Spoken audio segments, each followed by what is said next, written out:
how God picks people from down. That is the evidence of the power of God. Hallelujah. Hallelujah. So picking people from down, giving baby to barren women, giving babies to beyond 45 years, giving babies beyond age. That is the power of His authority. God will show every wise man that He's the one with the beginning. He has no beginning and the end. He starts with you and He ends with you. May His name be glorified. Hallelujah. Hallelujah. Hallelujah. He starts with you and the end is with you. So that's what the Bible shows us. So poor people, He picks them from down. Then the poor people picks them from down. Those who are not known, He make them known. Those who don't know where they are headed, He give them direction. His name be glorified. That's why He is God. He is God. He is omnipotent God. If someone comes and say, I'm omnipotent, so that person is a liar.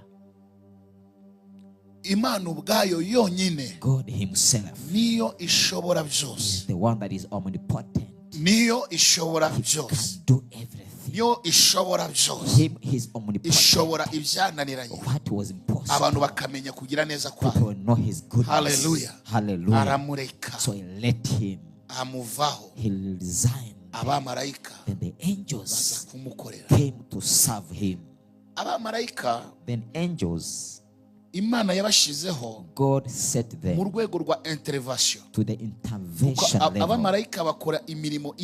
For the angels are in charge of different duties for people of God. So those different duties, God will show His power through them.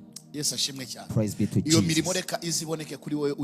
Let them be manifested to you today. Let them be manifested to you today. If the devil tells you something, tell him, I have nothing for you. Hallelujah. Hallelujah. You have nothing for me. I did nothing for you. You've never brought me on the earth. You'll never take me from this earth. So every information. So we are here to remind you rights. So citizenship. So they are led, or citizens are led by being taught what they call the constitution. So constitution, that is what the citizens, they are trying to be taught. So for everyone, we understand his rights. Hallelujah. Hallelujah.